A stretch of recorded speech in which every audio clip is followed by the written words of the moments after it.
दिनांक अप्रैल 2026। स्थान मुंबई महाराष्ट्र। मुंबई की सड़कें हमेशा की तरह भाग रही हैं। लोकल ट्रेन से उतरती भीड़, ऑफिस जाने वाले लोग, सिग्नल पर खड़ी लंबी लाइनें और हर मोड़ पर दिखने वाले ऑटो और काली पीली टैक्सी। लेकिन इस बार हवा में कुछ अलग है। ड्राइवरों के चेहरों पर तनाव है, यूनियन दफ्तरों में मीटिंग चल रही है और सोशल मीडिया पर एक नाम लगातार ट्रेंड कर रहा है, प्रताप सरनाइक। क्योंकि एक ऐलान आता है और मुंबई की पूरी ट्रांसपोर्ट लाइन हिल जाती है। कहा जाता है कि अब ऑटो और टैक्सी चलाने वालों के लिए मराठी आना ज़रूरी होगा। सिर्फ गाड़ी चलाना काफ़ी नहीं, अब भाषा भी लाइसेंस का हिस्सा बन सकती है। और तभी शहर में बहस शुरू हो जाती है। एक तरफ लोग कहते हैं महाराष्ट्र में मराठी तो आनी ही चाहिए। दूसरी तरफ हजारों ड्राइवर पूछते हैं क्या रोजी रोटी अब भाषा परीक्षा से तय होगी? क्या बाहर से आए लोगों का काम बंद होगा? क्या यह पहचान की लड़ाई है या राजनीति का मास्टर स्ट्रोक?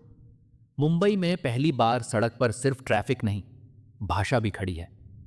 और यहीं से कहानी शुरू होती है। कई दशक पहले। स्थान मुंबई हमेशा से भारत का संगम रही है। उत्तर प्रदेश, बिहार, गुजरात, राजस्थान, कर्नाटक, बंगाल, तमिलनाडु, हर राज्य से लोग यहां आए।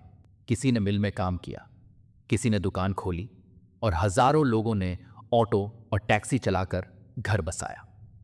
काली पीली टैक्सी मुंबई की पहचान बन गई। ऑटो शहर के उपनगरों की जीवन रेखा बन गया। हर भाषा का ड्राइवर, हर भाषा का यात्री। यहाँ किधर जाना है से लेकर मीटर से चलो तक सब चलता रहा। मुंबई ने भाषा से ज्यादा काम को महत्व दिया। लेकिन महाराष्ट्र की राजनीति में भाषा हमेशा एक बड़ा मुद्दा रही है। मराठी मानुष, स्थानीय अधिकार, बाहरी बनाम स्थानीय, ये शब्द कई चुनावों में गूंज चुके हैं। समय समय पर नौकरियों, बोर्ड, स्कूलों और व्यवसायों में मराठी को प्राथमिकता देने की मांग उठती रही। और अब वही बहस शहर की सबसे दिखाई देने वाली सेवा पर आ गई, ऑटो और टैक्सी। क्योंकि जनता रोज इन्हीं से मिलती है, हर सड़क, हर स्टेशन, हर सोसाइटी के बाहर। यानी जो नियम बनेगा उसका असर सीधे आम आदमी पर पड़ेगा। अप्रैल 2026। मंत्रालय, मुंबई। मंत्री प्रताप सरनाइक बयान देते हैं कि महाराष्ट्र में चलने वाले ऑटो और टैक्सी चालकों को मराठी का बुनियादी ज्ञान होना चाहिए। उनका तर्क साफ है, अगर कोई यात्री मराठी में बात करे तो ड्राइवर समझ सके, स्थानीय भाषा का सम्मान हो, संवाद आसान हो और राज्य की पहचान बनी रहे। सरकार के भीतर चर्चा शुरू होती है कि इसे बैज नवीनीकरण, परमिट स्वीकृति और नई पंजीकरण प्रक्रिया से जोड़ा जाए। यानी सिर्फ अपील नहीं, सिस्टम के अंदर नियम की शक्ल। आरटीओ दफ्तरों में फाइलें घूमने लगती हैं, प्रारूप भाषा पर काम शुरू होता है और तभी मीडिया सुर्खी बनाता है, मराठी नहीं तो लाइसेंस नहीं। बस यहीं से मामला आग पकड़ लेता है। क्योंकि सुर्खी छोटी थी, असर बहुत बड़ा। ड्राइवरों में संदेश फैलता है कि अब परीक्षा होगी, अब लाइसेंस अटकेगा, अब परमिट रुकेगा। कई लोग पूरी बात समझने से पहले ही घबरा जाते हैं। संदेश समूह भर जाते हैं, स्टैंड पर चर्चा शुरू हो जाती है। लेकिन असली खेल अब शुरू होता है, क्योंकि मुंबई सिर्फ सरकार से नहीं चलती, मुंबई जमीनी हकीकत से चलती है। दिनांक अगले 48 घंटे। स्थान कुर्ला, अंधेरी, दादर, ठाणे, नवी। मुंबई ऑटो स्टैंड पर सुबह 6 बजे से बहस शुरू है। कोई कहता है मराठी सीखने में दिक्कत क्या है?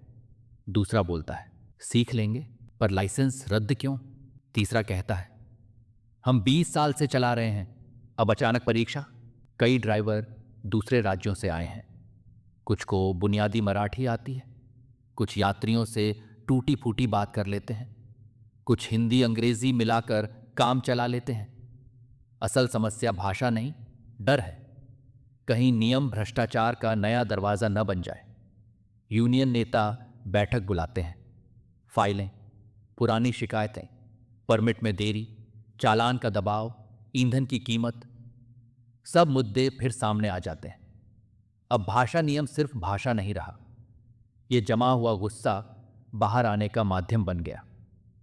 दूसरी तरफ स्थानीय समूह इस फैसले का समर्थन करते हैं। उनका कहना है कि महाराष्ट्र में सेवा क्षेत्र में मराठी सम्मानित होनी चाहिए। अगर दुकानदार स्थानीय भाषा सीख सकता है तो चालक क्यों नहीं? यात्री सुविधा भी एक तर्क बनता है। शहर दो हिस्सों में बंटने लगता है, एक तरफ पहचान, दूसरी तरफ रोजगार, और दोनों के बीच फंसा है यात्री, जिसे बस समय पर गाड़ी चाहिए। 1 मई के आसपास स्थान मुंबई की सड़कें अफवाह उड़ती है कि जांच अभियान शुरू होगा। कई चालक सुबह से बैच के कागज लेकर निकलते हैं। कुछ लोग आरटीओ दफ्तर के बाहर लाइन में खड़े हैं। कोई पूछ रहा है प्रपत्र कौन सा है, कोई पूछ रहा है परीक्षा कब है, कोई पूछ रहा है नियम अंतिम हुआ भी है या नहीं। सोशल मीडिया पर वीडियो वायरल होने लगते हैं। कोई चालक कैमरे पर गुस्सा निकाल रहा है, कोई यात्री बोल रहा है कि संवाद की समस्या सच है, कोई राजनीतिक कार्यकर्ता इसे सम्मान का मुद्दा बता रहा है। हर वीडियो आधी जानकारी, पूरा भाव लेकर घूम रहा है, और तभी हड़ताल की बात सामने आती है। अगर ऑटो बंद हुए तो उपनगरीय मुंबई रुक सकती है। अगर टैक्सी कम हुई तो स्टेशन की भीड़ फट सकती है। दफ्तर जाने के समय असर सीधा लाखों लोगों पर पड़ता।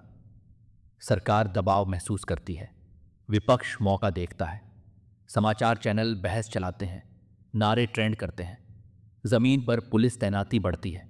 यानी नियम अभी पूरी तरह लागू भी नहीं हुआ और शहर पहले ही प्रतिक्रिया मोड में जा चुका है। उसी सप्ताह स्थान मंत्रालय प्रेस ब्रीफिंग, स्थिति गर्म होते देख लहजा बदलता है। सरकार की तरफ से स्पष्टीकरण आता है, किसी के साथ अन्याय नहीं होगा, जबरदस्ती नहीं होगी, प्रशिक्षण दिया जा सकता है, चालकों को बुनियादी मराठी सिखाई जाएगी, उद्देश्य सजा नहीं संवाद है। यह बयान बेहद महत्वपूर्ण था क्योंकि कहानी तुरंत बदलती है। लाइसेंस रद्द होने से ध्यान हटकर प्रशिक्षण पर आ जाता है। डर से चर्चा की तरफ माहौल मुड़ने लगता है। कुछ यूनियन नेता कहते हैं अगर प्रशिक्षण निःशुल्क है और परेशान नहीं किया जाएगा तो बात हो सकती है। कुछ अभी भी शक में हैं। उनका कहना है कि जमीनी स्तर पर अधिकारी क्या करेंगे, असली फर्क वहीं पड़ेगा। यात्री भी बंटे हुए हैं। कुछ लोग कहते हैं कि स्थानीय भाषा सीखना सामान्य अपेक्षा है, कुछ कहते हैं कि सेवा उपलब्ध होना ज्यादा जरूरी है। मुंबई व्यवहारिक शहर है, उसे विचारधारा से ज्यादा व्यवस्था चाहिए। और तभी समझ आता है ये लड़ाई किसी एक भाषा की नहीं थी, ये भरोसे की लड़ाई थी। नियम पर नहीं, उसके लागू होने के तरीके पर सवाल था।